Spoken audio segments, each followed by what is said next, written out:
Okay, so I have a very simple concept today, and I have no idea how to do a flashy intro about this other than like, ooh, ooh, ah, look at all the fun things we're gonna be looking at. I don't know. Basically, I'm just gonna scroll through my Pinterest board full of DIY ideas, and I want to talk a little bit about how I would approach each project, certain challenges I might encounter, things that you could take into consideration, and just like different ways you could customize it. And I promise these are not the type of DIY ideas that come from like mommy blogs who just want some crafts for their kids. These are hardcore ideas that actually look really good that I mostly just got from looking through interior design content on Pinterest and possibly foolishly thinking, I could make that. So if you're new here, my name is Medora Kia. I use they, them pronouns, and I make videos about home design for girls, gays, and theys. So let's get into it. So we're gonna blur all of this and go to DIY projects. Actually, this is a good chance to say, if you don't follow me on Pinterest, this is a great place to follow me where I am actually kind of active. I don't really scroll much anymore, but I do put in some effort to stay current on Pinterest and just like finding new ideas and new inspiration. And the boards that I have public are home inspo, which is mostly just like specific products for my theoretical future home when I can ever afford to actually buy stuff. Art, which includes different styles of art and also how art is framed or presented. Interior design, which, surprise, surprise, has 15,000 pins and is just like general design inspiration. Sparks Joy, which is, I don't even know how to describe it. It's kind of just like a cute collection of fun things that make me happy. A lot of them are still interior things, but some of them are like cookies with flowers on them or something like that. Plants and Garden is another one because I hope to someday have a garden. And that does also include like tips for growing plants and stuff like that, and different ideas for like greenhouses and garden beds and fun different ways of designing your space that extends beyond the interior of your home. I also have homemaking, which I'm very interested in as someone who was raised Catholic and like has seen this rise in homemaking content specifically from a Catholic and kind of conservative Christian perspective. And I'm very interested in how people who are not that demographic can reclaim the idea of homemaking, especially in a very queer and disabled kind of way. DIY projects, which we will be looking at today. And I think that's all that is public. So on to the DIY ideas. I do want to note, I repin graphics of like different informational things, like all of this like plywood versus 3-ply versus 5-ply versus MDF, you know, what those look like and different screws that you should use for different things and information about torque when it comes to drilling and stuff like that. So this could be a very interesting resource if you are just starting to kind of get into the DIY space. So just to give you a broad overview, here is kind of what we're looking at. Not all of it is exclusively home design stuff, but a lot of it is. And you'll see that a lot of it kind of falls in line with a very particular aesthetic, which is kind of like modern folk, is what I've kind of come to call it. It's very like earthy and handmade and natural, but still very interesting. There's still color, there's still pattern, there's still depth and dimension and visual interest. So if you're seeing anything here that piques your curiosity, stay tuned because we will be going through these. Okay, I don't want to give away too many things. Let's, I guess, just start opening things up. I will say a lot of these projects, as I'm opening these up, have to do with wood because wood tends to be the more accessible material, at least when it comes to wood versus metal. Metalworking can be a little bit harder to get into, / a little bit more intimidating, but I do want to say that it's actually not that much harder. A lot of the concepts are basically the same. You're still cutting things, you're still drilling holes into things. You just need drill bits and saw blades and stuff that are made to cut through metal. I also have a lot in here that are textile based, because again, textiles are very accessible. In a lot of cases, all you need is a needle and thread or a crochet hook and some yarn. Like, it's very doable and very easily learnable by the majority of people. I'm going to put some music over this because this is taking forever to open things up.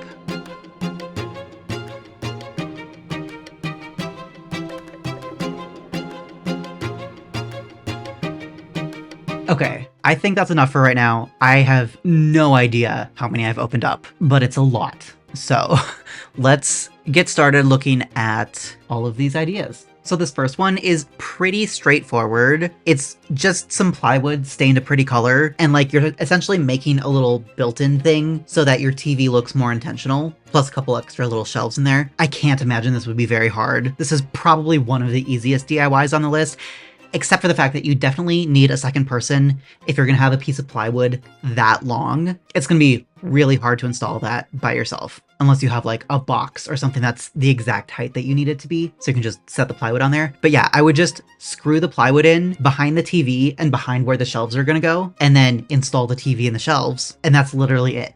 It's so easy. This next one is just a room divider. And there are so many different ways that you could do a room divider. This is probably one of the more complicated ones. You definitely need a jigsaw for this. Oh, and it's got some close-ups here. So you can see, yeah, those are some like intricate little cuts. You really don't have to do anything this fancy, although it is a fun little detail. But some of these other ones that are over here, like this, super easy. Just plywood, hinges. I don't know what this mirrored shelf to hold a sculpture thing is, but it's fun. Ooh, other ideas. That one's a fun one. I'm gonna pin that. Pin. But yeah, anything where you like cut out fun, weird shapes, I've been super into. I definitely have a few more ideas on here where, again, all you need is some plywood and a jigsaw and you're good to go. Also, I do want to take this moment to say, if you've never used power tools before, I know they're intimidating at first, but as soon as you start using them regularly, that completely goes away. Obviously, you do need to still have some respect for the tool, because they are a tool and most of them have very sharp, fast-moving parts. But the biggest danger when using power tools is, more than anything, just a false sense of safety. Wear safety glasses, wear a mask, wear closed-toed shoes, and just pay attention to what you're doing. If you just do those 4 things, you are significantly less likely to have some sort of accident related to power tools. And once you get used to them, they really kind of become like an extension of you. Like you can drill a hole into drywall and you can feel if there's a stud on the other side. You can't see anything, but you can feel it. And if you haven't used a drill before, you probably have no idea what I'm talking about. But if you have, you do. So that's just a quick little rant on safety and don't let the intimidation hold you back and all of that. I do also love the idea of using a room divider as a space to display art or create art. Although this one is $15,000. So yeah, no, that's definitely a DIY, not a buy. Okay, moving on. I love the idea of bringing in more traditional methods of painting, whether it's folk inspired or not, but just bringing in fun, easy ways to update your space that are much more cost effective than wallpaper, because that shit is expensive. This, I thought either the lampshade or the table could be great DIY options. I really love what's happening in this corner. That joint is so cool. And this is one of those things that definitely takes some math and planning to figure out. But once you've got it figured out, cutting it and putting it all together is super easy. You just have to not fuck up, especially if you bought really nice wood and you don't have any extra, which is another good tip. Always buy a little bit extra of what you think you're going to need, because I promise you, you will screw up some cuts. You will drop something and dent it on the floor, or you will stain the wrong color. The only thing that I would change about this one in particular is, as pretty as this joint is, because this is a dining table specifically, I would definitely cut out a little cube of wood and put it in that corner, because especially if you have kids, food is going to get in there. Crumbs are going to get in there. It's going to be so hard to clean out because of those 90-degree angles, but it does look really cool. This is a really neat idea if you don't have the money for one of those like tulip boob light covers, but you do have some extra random fabric lying around, because this is super simple. All you need is a needle and thread and then some string to attach the corners to your ceiling. Now, I will say, you do have to take into consideration the type of fabric that you're using, because this would not work with fabric that has any sort of stretch to it. You need a woven fabric. It cannot be knit or crocheted or anything like that. But yeah, the only thing that you really have to kind of be careful with about this is that everything has to be perfectly straight lines. If you're going for a square like this, you're definitely going to want to mark out on your fabric with a ruler a straight line so that you can follow that with your stitches. And I really want to get it into your head, if I haven't said this already, which I don't think I have, is that you do not need a sewing machine to sew. You can literally just use a needle and thread. That's what most people did for most of history. I promise you can figure out how to sew with just a needle and thread. It's also much more accessible in terms of both price and storing your equipment, because a needle and thread, this is my sewing kit. Needle and thread takes up that much space. A sewing machine, on the other hand, takes up like this much space, and they're at least $100, if not two, three, four, whatever, depending on how nice of a sewing machine you want to get. So sewing is genuinely super accessible. The only thing is you do need a lot of time to hand sew. And if you don't enjoy the process of hand sewing, you're probably not going to actually do it. For me, it's very meditative. But again, not everyone feels that way. So take that with a grain of salt, decide what works for you, and go forth and make some fun textile creations. Ooh, here's a different view of that same thing or a very similar thing. It's a very, very bad quality photo, but whatever. Here's a different idea that does not require sewing in a straight line. Although it does look like there's some sort of structure in there with like metal spokes that go out. So that would definitely be something that you would have to figure out. You could probably like zip tie skewers to an embroidery hoop and make a similar structure. I don't know. It all depends on what you already have, what you have access to, stuff like that. This I love specifically because we've kind of all been taught or brainwashed really into thinking that in order to build drawers, you need to have drawer slides. And specifically, you need to buy metal drawer slides and you need to like figure out how to line everything up all perfectly. And that can be really intimidating, which is why I haven't tried it yet. But you don't actually need metal drawer slides that you buy from some company in order to have functioning drawers. The one trick with this is that I've heard that it's really helpful to use some beeswax on the parts that are sliding next to each other. That'll help it slide a lot more smoothly and there'll just be less friction. But yeah, I don't know why, but for some reason, this feels so much less intimidating to me from like a math perspective in terms of where to place the drawers and the drawer slides and all of that than building a normal drawer out of plywood, slapping some metal drawer slides on there, and then trying to figure out where to place the front of the drawer. I've watched so many woodworking YouTube videos on this, and I still can't figure it out. So if you have any good resources, definitely leave them down below. But I am a very, very, very beginner woodworker, so I'm still not quite there yet. And interesting to note that something very similar to this is going for $26,000 on First Dibs. So you could just make that. Granted, it is a very unique design, and I'm sure it's vintage by some famous designer, but like, why?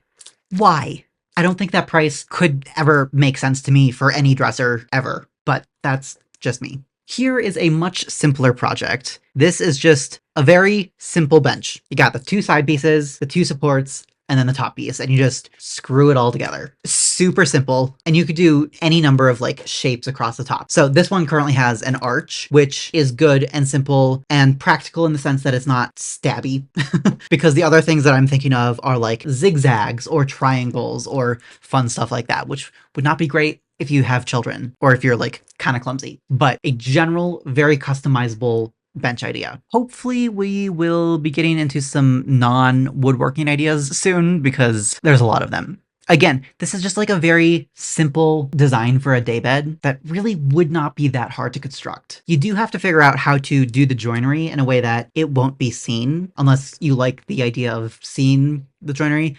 I would probably just do dowels for this, like drill a hole that's the same size as a dowel and then put the dowel in, cut it off, sand it down. That's probably the direction I would go with this. This is my favorite trash can ever. Which I think is so funny to have a favorite trash can, but mostly I love that it's built custom for the space and it just feels so tucked out of the way, but it also feels very architectural in a weird sense. I don't think I've ever described a trash can as architectural before, but this one feels like it fits into the building in a way that just makes sense. And that's what I really love about it. This one is just super simple, super beginner friendly. If you want to, you could totally screw into that end grain. You're not really like supposed to screw into the end grain, but like the shelves and the vertical pieces, you could just screw into that. With how little weight this is holding, you could totally get away with that. Granted, you would then see the screws, so I would still recommend doing the dowel method that I described earlier. But this is probably just about the easiest DIY woodworking project on here. This one is interesting. I think this is just a coffee table, but you could adapt this into any sort of table. And I'm not sure exactly. I think it would be pretty hard to get these 45-degree angles on the corners. But the general idea of creating a cube to use as a leg for a table, I think is a really fun concept. This one I pulled up because, first of all, I think it's very cute. Plus, it's a fun way to, like, if you want to have some sort of religious or spiritual little, like, altar thingy without having it look like an altar and just kind of having it look like home decor, this would be a great way to do that. Although, why I specifically pulled this one up is that it mentions air dry clay. And if you go down here in the comments, someone said something about, yeah, there is high paper content in air dry clay, and it is not recommended for use with high heat or open flame. And then there's like a whole conversation about what clay would you recommend instead. And then someone mentions a brand and blah, blah, blah. So this is just your reminder to read the comments because, again, not everything that you see on Pinterest is real or accurate or a good recommendation. And I think someone also said that the artist who does this specific candle holder thingy, this is actually ceramic clay and not air dry clay. So whoever put together this image with this person's picture and the text, it wasn't the person who actually made this. It was very clearly someone who has no idea what they're talking about and has never read the directions on the back of an air dry clay container. So in addition to all of the general safety stuff that I mentioned earlier, make sure to read the directions on the back of the container. Because in some cases, like this, or especially with wood stain, if you don't dispose of the rags properly, they can spontaneously combust. And I promise you don't want that. So in order to prevent that, what you need to do is follow the instructions on the back of the container, or just lay the rags out flat outside where they can air dry completely. Because if the gases and chemicals get trapped in a rag that is bunched together, that is when the heat rises, and that is what causes the spontaneous combustion. The more you know. This is gonna be such a long video. I need to keep moving. Okay, a calendar. Part of me is tempted to just like recreate this for myself because I haven't been able to find this exact calendar, I don't think. Because if you go to here, what you get is this wall calendar, which is not the same. And then I don't think, yeah, that's it. And obviously whoever designed this deserves all the credit and everything, but there's just something about this particular font and the Kelly green and the way that it looks like the ink was printed onto here in a manual way and not with an automatic printer, which it probably was using like a normal modern printer, but that just really speaks to the designer's approach because they must have like done something physical to get this effect and then scanned it and then printed it out, which I just love so much. Because if you didn't know, one of the things that I went to school for was graphic design and web design. And so much of what we're taught these days is very digital. So I really love when designers incorporate physical things, whether they physically cut things out and make a collage, or whether they physically paint something or stamp something and scan it. And I don't do a lot of that right now because I don't do graphic design anymore, obviously, hence the interior design channel. But if you're looking for someone to follow who does do that kind of style of design, I would go follow Cal Lauren, who also uses they, them pronouns and has a really neat design style that is very like physical and vintage and nostalgic and tactile. Oh, I need to stop talking. Okay, moving on. Again, a very simple, very accessible type of DIY, just embroidering or maybe even painting onto some fabric and then hanging it on your wall. Super simple. And I love in this particular case how they chose a pop of red because you've got the pop of blue with the frame over here, but the rest of the room is very neutral. So using color strategically like that, I think was a very good move. Okay, I have to mention this one while it's here. Robert Giggs, if you don't follow him, I love his style. And if you're not really like a DIY girly, switching out the knobs like he did on this cabinet and painting the ceiling made such a huge difference in his office. And I would absolutely recommend going and looking at his videos if you want some more like in real life design inspiration, because unfortunately, I am not a skinny gay boy who can afford to live in LA and who can afford to do anything to my home. So if you're craving some of that content, definitely go over there. The Tulip Boob Light covers are definitely coming out with like some more like fun, creative ideas with limited time collaborations. And so this is one of them. It's like a fun patchwork thing, again, which I think really falls into this like modern folk aesthetic that we're seeing a little bit more of recently. And then there's also this one, which looks like it's maybe just painted on there. I can't quite tell from this picture, but there's that. There's like some fun vintage fabric. And I feel like these wouldn't be too hard to DIY as long as you can find some like embroidery hoops that are the right sizes that you want. The only trick with this is trying to figure out how to attach it to the ceiling. And the best idea I have for that is to use the little like cup hooks or C hooks or whatever they're called. Use 3 of those equally spaced around the top. And that way you can like twist them to like hook them onto the top hoop. I imagine that would work. I haven't tried this yet, but as long as you like space them correctly, it should work in theory. You would probably have to make sure to have a bigger cup hook than you think, especially if you're using embroidery hoops, because those tend to be pretty thick because they're made out of wood. This, I imagine, is on a pair of clothes, and this has definitely become a little bit more popular in the fashion space recently, partially because of hashtag recession core. But I really want to bring this into the design space too, because I think that visible mending can be so much fun when it's done right. So this is a fun one. I love how the stripes are going diagonal, so it, again, looks and feels intentional. There's also this one using a scrap of a completely different fabric. There's fun stuff like this where you like make a whole intentional moment out of it and you do it out of embroidery thread in specific colors. Oh, here's one that's on an actual couch, which you don't see much of, so I appreciate that. But yeah, I really like the idea of using this as kind of a way to incorporate some extra like fun and joy and whimsy into your space, because sometimes this kind of stuff can just like make you feel poor. But if you just put some extra thought and intention and care into it, it can actually be like a really beautiful design feature, in addition to saving the planet and not giving money to corporations and all of that. There are so many left.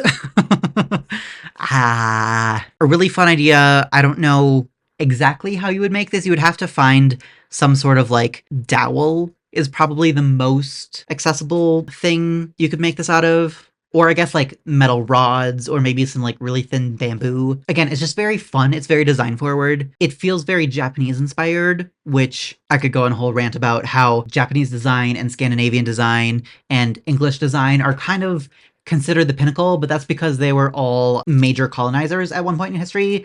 So just remember that when we're thinking about what feels traditional. That's not to say that you can't incorporate any of these design styles, because you absolutely can, but don't feel pressured into thinking that these are the only types of good traditional styles. Another textile one. This one, it looks like was actually kind of quilted in the sense that they like actually cut out each of these individual pieces and sewed them all together instead of making a house and then slapping it onto the rest of the fabric, which doing it this way feels like a lot more work, but it does look really pretty. It definitely gives off kind of that stained glass effect. And I imagine that the light does filter through it better than if there was an extra layer of the plain white fabric behind there. That being said, this is probably not the best DIY idea to do if you don't have a window in the shower, because the whole point of this, and like here's a very similar one, the whole point of doing a shower curtain like this is to have that light streaming through the shower curtain because it looks kind of like stained glass. And I definitely would not recommend doing that technique with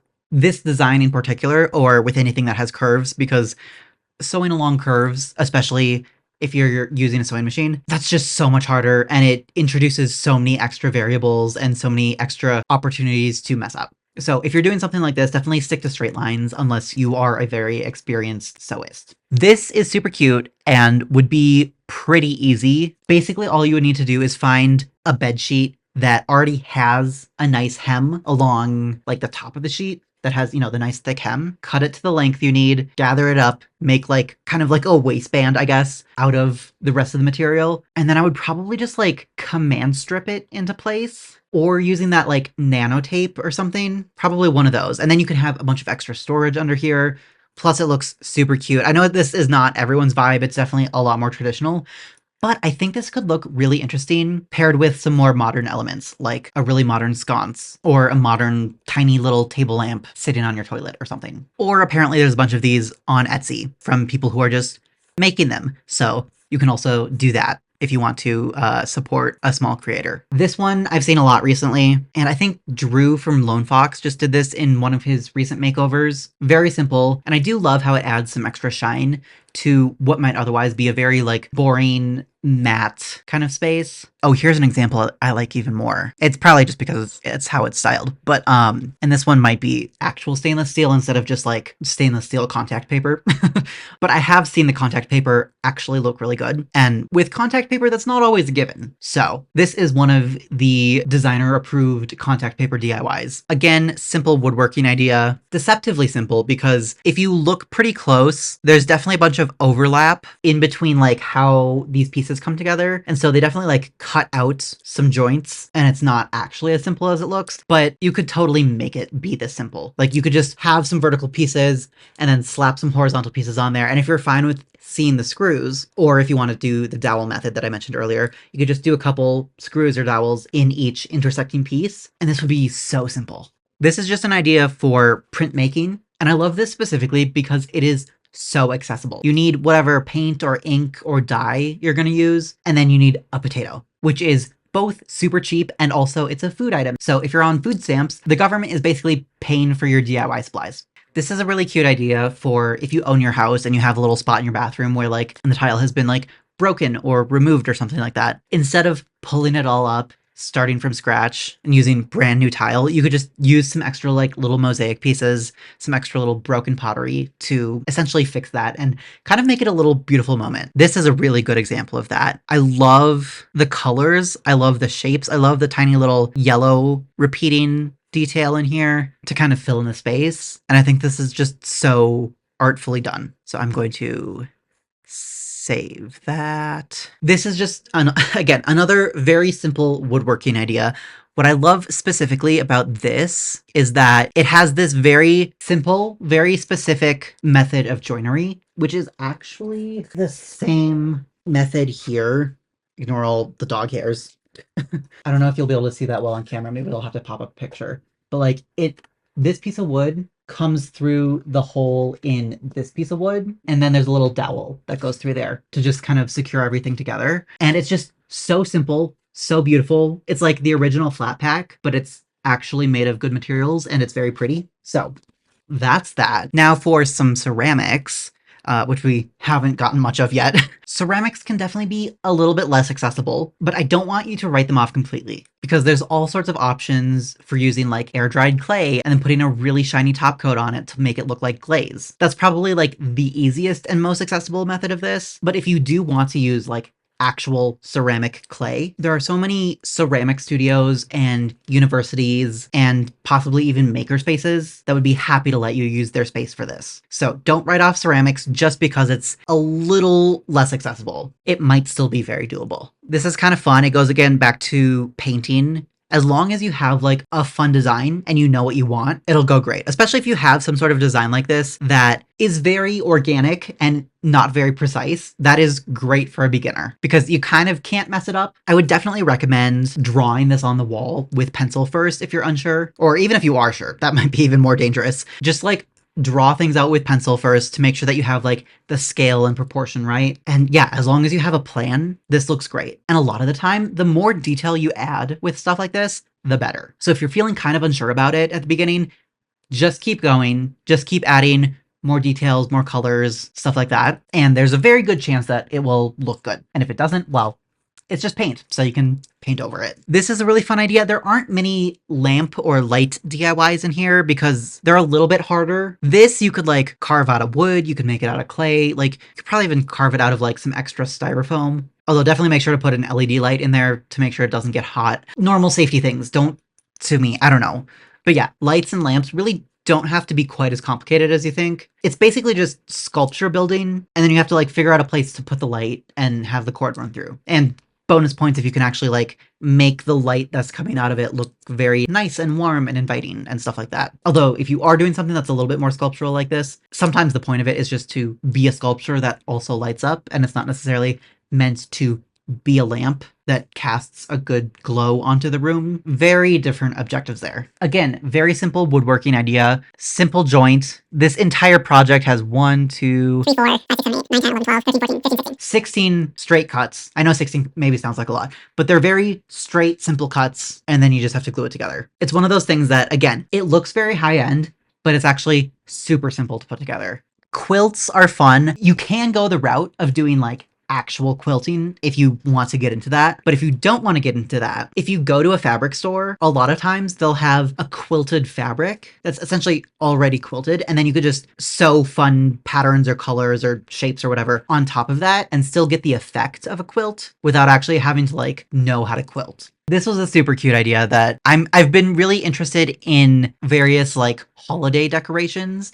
and I usually pin those to my homemaking board if you're ever interested in that, because for me, like celebrating the holidays is much more part of homemaking than it is interior design. It's much more about the process and the celebration and the communion and like being with family and everything. So I've got like some like random weird vintage type of holiday ideas. Got some fun flowers. What else? Some balloon tomato decorations for a summer tomato themed party. I don't know. Yeah, like here's a bunch of fun things. You've got this giant pink satin bow on a tree. Like just fun, weird ideas that you don't see very often, that some of them are very campy, but they're not tacky. And I think there's a difference. You've got bows on a Christmas tree. You've got, here's more of these stars that we were looking at.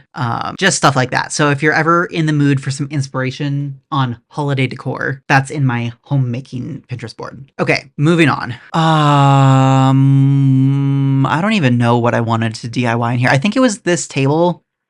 I'm obsessed with this table. I did use this in my Reddit makeover video. This would be a lot harder to DIY because you have to get like the curves around those like side pieces for the legs very specific. And if you don't have a router, that's going to be pretty hard. You could just sand it, although it's never going to look this perfect and this even if you just sand it. So this is more of a professional woodworking type of project. What is this mood board? Yes, please. Now, not all DIYs have to be like super beautiful and like meant to be out on display. I do love the idea of incorporating DIYs that are very functional and like you just need some extra storage space inside of a cabinet. This could work very well for that depending on what you're trying to store. Again, very simple wood DIY. But the specific detail that I love about this in particular is that the height of the cushion exactly matches up with the top of the wood. It's stuff like that that just makes it such a beautiful, thoughtful, intentional design. This is very fun and probably not something that most of us are going to do. I wouldn't recommend this unless you own your home or unless you're like willing to switch out the entire switch. Okay, we need to speed run through the rest of these because I am running out of time. One of you mentioned recently that these curtains are Korean and not Japanese, which I mistakenly said earlier in one of my other videos. So I will pop up the name on screen. Again, this would be super easy. You just have to do a French seam probably. Basically, you just like take the two pieces of fabric, sew a line, and then out of the two little like bits of seam allowance that are hanging off, you cut half of that off and then fold the other one over and then flat. I don't know if that makes any sense. Go watch an actual sewing YouTube channel and not my random weird hand gestures. But yeah, these are a beautiful curtain. They're very economical. They're very accessible because they don't take a lot of fabric. You can use scrap fabrics. You can use different colors of fabrics. You can make it look more stained glass like we talked about with the shower curtains, but you can also keep it very simple and neutral and pared down with only white. You can incorporate a little bit more depth and dimension by doing like white and like a natural linen color. There are so many options with this, and I love how versatile it is. This would be really fun and easy if you have a jigsaw, and I kind of love that not all of these spikes on the edge are the same. Like they're generally the same shape, but it's very clearly handmade, very clearly a DIY, but also very clearly not something that looks like a child did it. And it's really giving me that modern folk vibe. This, again, is a lot of fun if you just like have some scrap wood that you want to have fun with. You could make a picture frame out of it. You could make a mirror like this. You could cut out so many different types of shapes. You could do different colors of wood stain, stuff like that. The one thing you do want to be careful with is if you're gluing the back of a mirror directly onto something, you want to make sure to use mirror safe adhesive because some glues can destroy the backing of the mirror that makes it a mirror. So that is one thing to consider. The table looks like a super simple DIY. It's a top with pieces around the sides and then just like a simple straight up and down leg, probably like a 6x6 I would imagine. And the chairs also look pretty simple too. Again, it's probably one of those things where it's deceptively simple, but you know what? I'll take it because they are so pretty. As we all know, I love a sturdy dining room table that looks like the entire cast of Rent could dance on top of it. So if that doesn't say anything about my unconscious and the need for stability and permanence in my life, I don't know what does.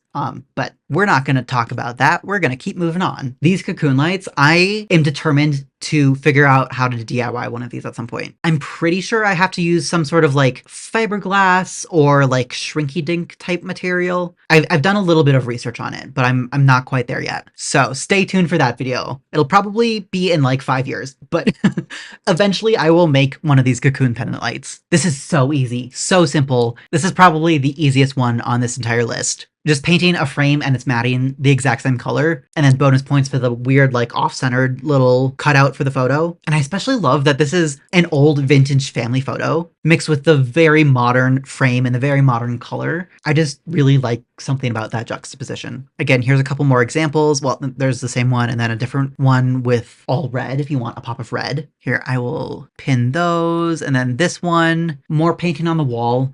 This one is a little bit more realistic, but again, the nice thing about plants in particular is that they're very organic and you don't have to be perfect. There's no perfectly straight lines. You just need to like look at a reference photo. Or if you're doing something much more simple and abstract, you can just do like a wavy line as a border and then like do like little bloops all along the line on either side. And it's a vine with leaves on it. Very simple. Here's a much more intricate version of that where someone clearly looked at some reference pictures.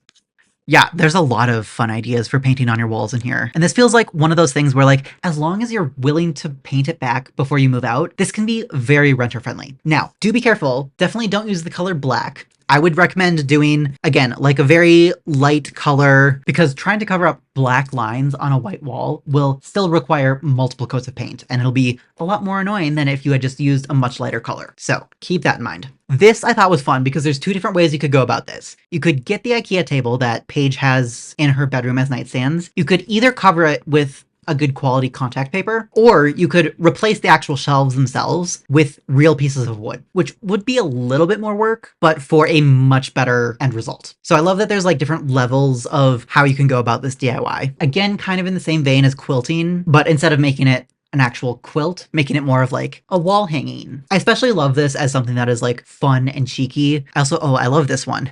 Cautiously optimistic. That's good. Exit, also very funny, especially because it's not the normal colors that you would expect for an exit sign. Oranges, but there's a hyphen, and because they couldn't fit it all the way, I think that's hilarious. Because if you've ever made signs for anything, like where you have to like hand draw out the letters and it's really big and you can't really judge the space and then you run out, that just like speaks to my heart in a very specific way. And I feel a little bit called out, but that's okay. A giant piece of art, very simple. All you have to do is like make a frame out of 2x2s, staple a canvas drop cloth on there, and then like throw some paint at it. It's really not that hard. My very first video on this channel was about that, but don't go watch it. Please don't. I basically made a giant piece of art like this almost for free. I was trying to make it for free. I had to spend, I think it was like $3.50. But like this can be a very accessible way of having a huge impact on a room. And I personally think that it's a lot of fun because painting on a giant canvas is just so much fun. I would recommend finding an inspiration image of like what you're trying to do on the canvas,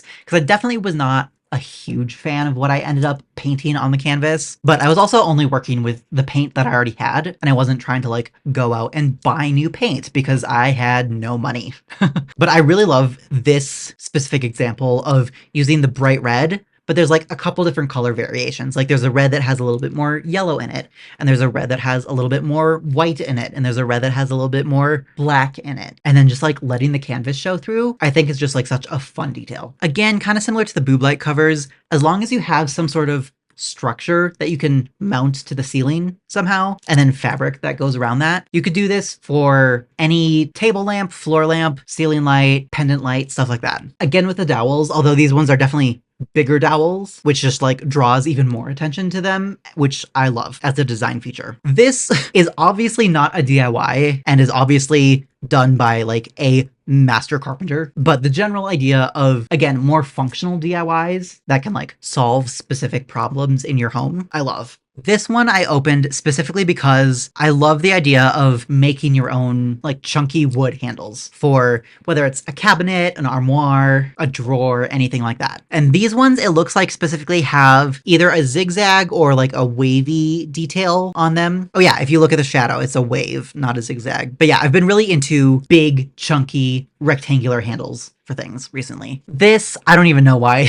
this is on my DIY board, because carving wood is so fucking hard. For my sculpture class in college, I tried carving wood, like doing a relief sculpture basically like this. It took me forever. Now, granted, I didn't have any guidance on how to carve wood, but it was a whole entire process and it was unpleasant and the results were kind of just like, eh. But the reason I pulled this up was because you don't necessarily have to carve out wood in order to have a relief sculpture like this. What you can do instead is an additive process where you have a surface and then you like add clay or something like that onto it. And then you like mold it and shape it however you want. And then you just keep adding until you're happy with what you have rather than trying to carve away, because trying to carve away, if you fuck up, you fuck up.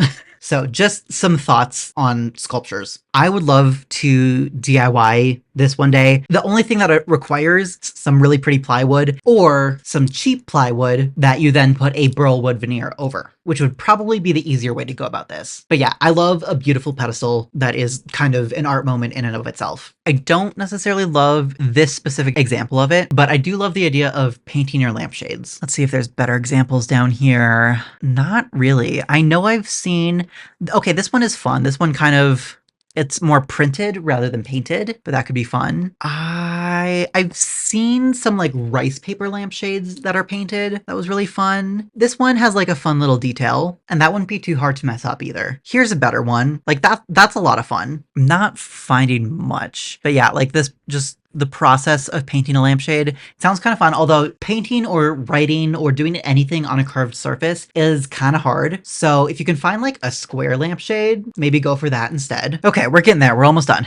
More quilt ideas. Mostly I just really love this specific pattern. And if I could put that specific pattern with some maybe slightly more interesting colors on anything, whether it's like a pillow or a throw blanket or a piece of art or something, like I love this specific image as inspiration for the pattern. These are specifically little wallpaper strips that you can just like put around the edges of your room or something, but you could totally paint something like this. And again, it would be so simple. And as long as you're going for that kind of like organic folk art kind of feel, it'll look right. This table, I love, and I want to figure out how to DIY it. What I would probably do is make a giant box out of plywood and then go to a tile store and like find black and white marble tiles. Actually, I would do that before making the box out of plywood so that I could make it to the specific dimensions that I need it. But yeah, that's probably how I would go about this, because stone is so heavy and you definitely do not want more than a thin little veneer of stone, because if it is more than that, it will make it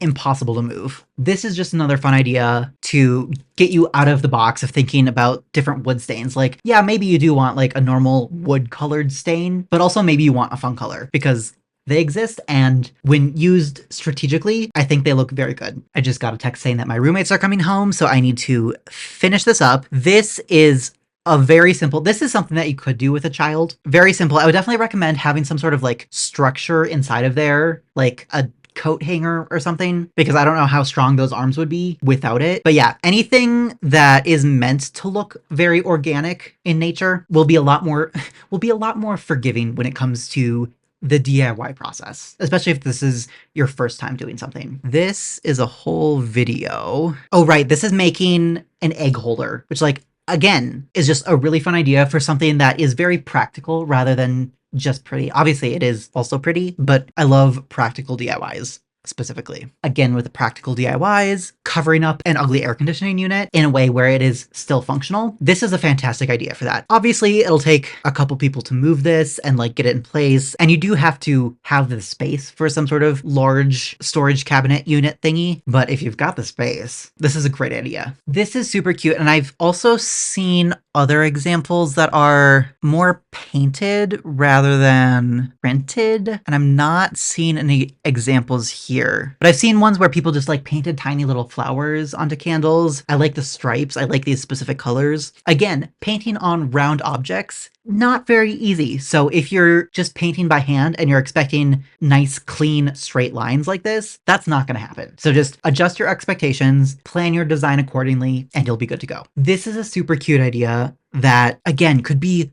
very accessible. All you need is some embroidery floss, and then you just need to like mark out where you want things based on your specific table size. And it's super cute. And I feel like, especially if you have kids or something, this would be a super cute way to be like, your plate goes here, your fork goes here, your knife goes here. Like very learning oriented, but it's also very cute in a way that is still very adult, but also appropriate for children. This is a lot of fun. I really love the shape of this. And again, you don't necessarily need this extra little piece that's in the middle here. You could just do 2 pieces of wood that like go together like that. Here's another version that I also really like. A little bit simpler. And again, as long as you have a jigsaw, this would be super easy. I'm going to pin this one. All right, and last but not least, we are ending out on a bang, and definitely on a very not renter-friendly one. This would take a ton of planning and a ton of research and a ton of patience and time and energy, but the result is so cool. Again, if you're a renter, this would have to be something that you do on some sort of piece that is removable rather than on your walls. But if you own your house, I can't get over how cool this is. It's so beautiful. Look at that. Anyways, we're going to end it there. So if you aren't following me over on Pinterest, make sure to go do that. I'm literally only using Pinterest the way that I have always used Pinterest. There's no ads or sponsorships or anything over there. And if that ever changes, I'll let you know. But I'm really just repinning other people's stuff. So if you enjoyed this video and you want to see more like it, make sure to like, comment, and subscribe to tell the algorithm to show you more of my videos. If you want to support this channel, go to patreon.com/medorakia. And if you want to work with me one-on-one, go to medorakia.com. Bye.